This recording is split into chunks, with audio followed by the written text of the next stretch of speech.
What's up everyone, Darcblade here with a quick information video. Well, this isn't going to be really quick, but an information video regarding this week's limited bounties, event quests and miscellaneous news for Monster Hunter Wilds.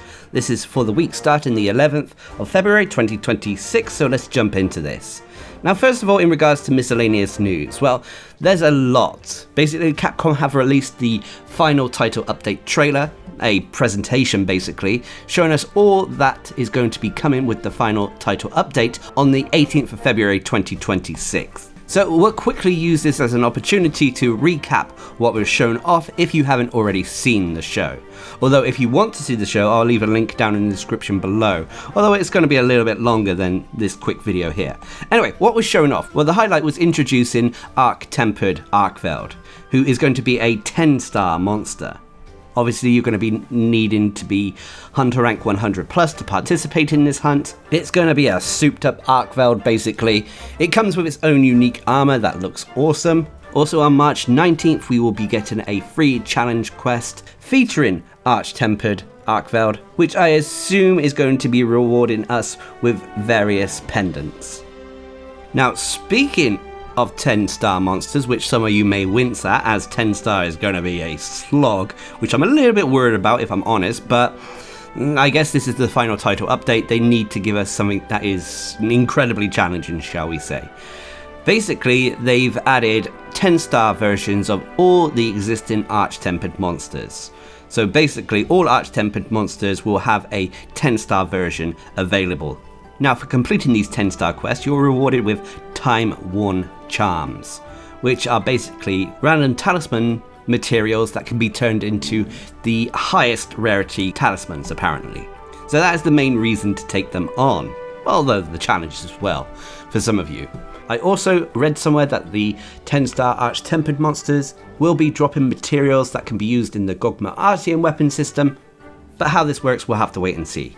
There is also going to be an event quest that features all the Arch-Tempered Apex monsters, so that's going to be interesting. I believe it was Arch-Tempered versions of the monsters, called Proof of Hero, but this will be a event quest, I believe, or an optional quest. I'm not 100% sure off the top of my head, but it'll be a challenge regardless. You'll probably get a rare nameplate for your guild card or something like that upon its completion. But what else was shown off and what else is coming?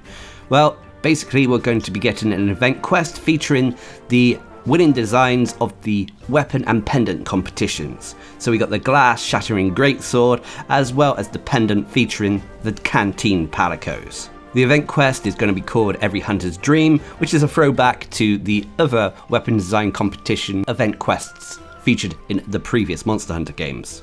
But what else is there? Well, there is going to be a collaboration mission with Monster Hunter Stories 3, which gives us a unique Palico outfit, turning our Palico into Rudy from Monster Hunter Stories 3. I believe the event quest featuring this has us relocating a Monster Egg, which looks like it's right out of Monster Hunter Stories 3. And for completing this quest, we're also rewarded with various pendants, which looks like the cute monsters from Monster Hunter Stories 3, and a unique background pose and nameplate for our guild card. But what else is coming with the final title update?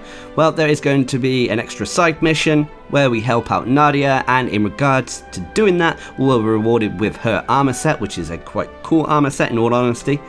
And most importantly, there is going to be an anniversary event, the appreciation event, which is going to be starting on February the 18th once the update drops and goes on through to March 19th. Now, the way this is going to work is it's going to be not its own unique seasonal event per se, but instead it's going to be a month with each week of that month dedicated to the previous seasonal events. So we're going to get the Blossom Dance for the first week, the Flame Fate for the second, Dream Spell for the third, and then finally the Lumen Hymn for the final week. During this time we'll get limited bounties that are daily, access to all existing event quests, as well as new ones that are going to be coming each week, and I'll bring you videos on those when they happen. And then it culminates in the free challenge Arch-Tempered Darcblade hunt. Also big that was shown off at the show is that they are planning to unveil the release date of the expansion for Monster Hunter Wilds this coming summer. So I assume it will be releasing September, October, if we're following the trends that Monster Hunter World and Monster Hunter Rise took with Iceborne and Sunbreak. So exciting stuff. Finally, in regards to miscellaneous news as well, there is going to be another free character and Palico edit voucher for those of you who want to edit your characters, as well as a special supplies hunter appreciation pack that you can get for logging in during the anniversary event. This contains various useful supplies for our hunter. So that about wraps up what was shown off in the show, but before I go away from the miscellaneous news, a quick note. On the 20th of February, Capcom are hosting a little community run event known as the Monster Hunter EMEA series, which is a kind of casual speed running tournament between various content creators in the Monster Hunter community, and yours truly was asked to participate. So let's see how we do on the 20th. Hopefully you'll tune in on it. I believe the English commentary is going to be hosted on Rurokan's channel again, which again I'll leave a link down in the description below. But anyway, let's move away from miscellaneous news to talk about event quests and limited bounties. First of all, the limited bounties. Now, as always, the limited bounties can be found by going to Mondi, the Palico found at the support desk, or it can be found in your menus. Give a little quick chit chat to him, and this week we have the following. First of all is to complete 5 quests ranked 1 star or higher, and for doing so you'll get some advanced armor spheres.